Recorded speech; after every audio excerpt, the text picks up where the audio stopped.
पक्षामध्ये काम करताना मतभेद असतात। जैसे घोड़े का आवाज निकालेगा तो गधा घोड़ा नहीं बन सकता, वो गधा ही होता है। नाही, नक्कीच विदर्भ हा नेहमी काँग्रेसचा गड राहिलेला आहे। काँग्रेसच्या विचाराची बीज ह्या विदर्भामध्ये खोलवर रुजलेली आहे आणि पुरोगामी विचाराला घेऊन चालणारा हा विदर्भ नेहमी सोबत राहिलेला आहे आणि संकटाच्या वेळेस सुद्धा काँग्रेसला विदर्भाने प्रचंड अशी साथ दिलेली आहे। अशा स्थितीत या विदर्भातील पहिल्या टप्प्यातील पाचही लढती एक रामटेक सोडली तर चारही ठिकाणी काँग्रेस बरोबर लढत होती आहे आणि मला पूर्ण विश्वास आहे विदर्भातील पूर्व विदर्भातील जनतेने मनात ठरवलेलं आहे यावेळेस काँग्रेसला जिंकून द्यायचं आणि या पाचही लोकसभा क्षेत्रामध्ये काँग्रेस प्रचंड मताने विजयी झाल्याशिवाय राहणार नाही आणि पाचही लोकसभा पहिल्या टप्प्यातील या आम्ही जिंकू। आम्ही एक सक्षम उमेदवार प्रत्येक ठिकाणी दिलेला आहे आणि उद्या परवा 2 दिवसामध्ये सर्व उमेदवारांचे नॉमिनेशन फॉर्म भरायची प्रक्रिया पार पडणार आहे।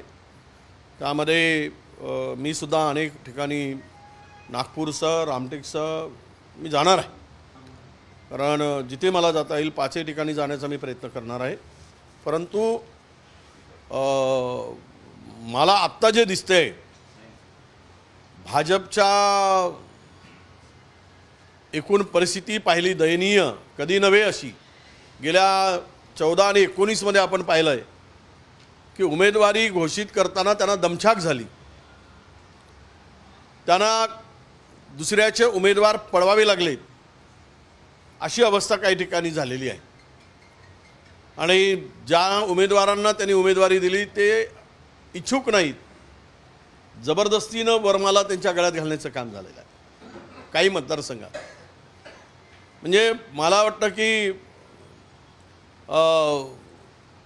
पहिल्या टप्प्याच्या निवडणुकीमध्ये उमेदवारी देतापासून भारतीय जनता पक्षाला घाम सुटलेला आहे आणि हा सुटलेला घाम नक्कीच महाराष्ट्र या विदर्भातील भारतीय जनता पक्षाची दयनीय अवस्था दर्शविणार आहे असं माझं ठाम मत आहे। तुम्ही शिवानीसाठी उमेदवारी मागितली होती चंद्रपूरमधून, ती आता रानोरकर यांना दिलेली आहे, त्यांच्या प्रचाराला तुम्ही जाणार का? हा प्रश्न तुम्ही असं आहे मी उमेदवारी अर्ज दाखल करताना आपण राहणार नाही, असं आहे की मला कुठे कुठे जाता येईल मी तिथे जाण्याचा प्रयत्न करणार आहे आणि पक्षाने जो निर्णय घेतला आहे त्याचं आम्ही स्वागतच करतो।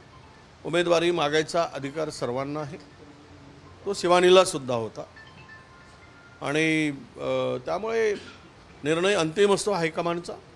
त्या ठिकाणी मी शक्य होईल त्या ठिकाणी मी जायचं ठरवलं आहे आणि काही अडचण नाही। शेवट पक्षाच्या उमेदवारांना ठिकाणी जाण्यामध्ये मला उद्या सकाळचा फॉर्म मी विकास ठाकरेंच्या फॉर्म भरायसाठी उपस्थित राहणार आहे नागपुरात आणि मी सकाळी 11 वाजता परवाला गडचिरोलीचा फॉर्म भरायसाठी उपस्थित राहणार आहे। त्यानंतर दुपारी चंद्रपूरला जाईल।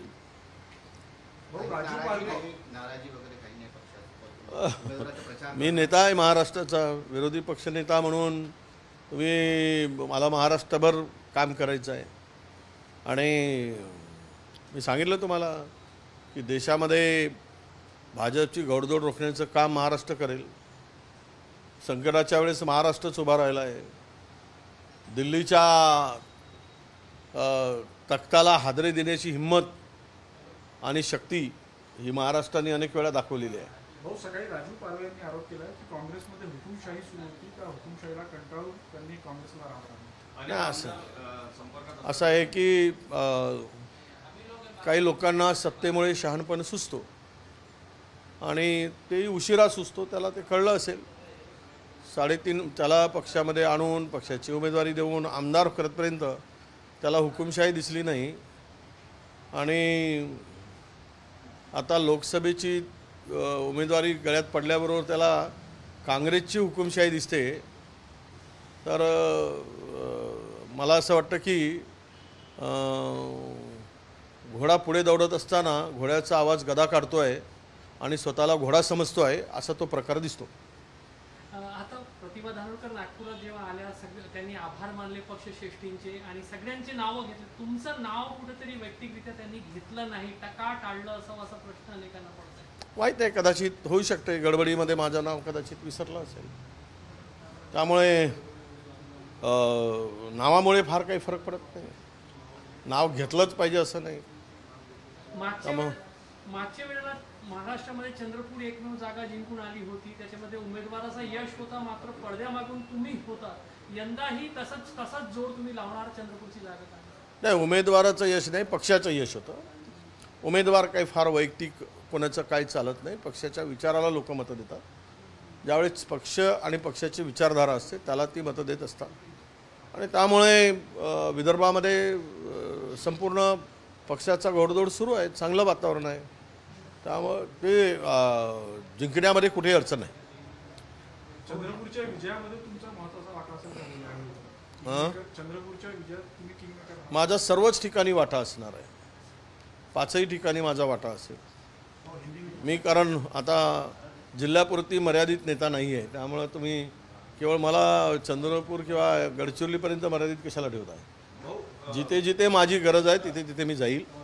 जिथे जिथे बोलवलं तिथे तिथे मी प्रचाराला जाईल आणि जिथे माझी गरज आहे तिथे सुद्धा पोहोचेल. बंटी भांगडिया म्हणाले की 5ही लोकसभा ज्या आहेत त्या ठिकाणी विरोधकांची परिस्थिती चांगली नाही, ते गोंधळलेले आहेत, त्यांच्याकडे मुद्दे नाही.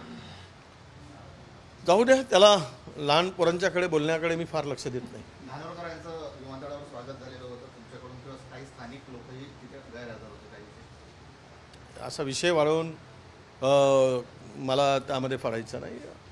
ठीक आहे, शेवट पक्षामध्ये काम करताना मतभेद असतात, परंतु उमेदवारी घोषित झाल्यानंतर ते सगळे मिटतात.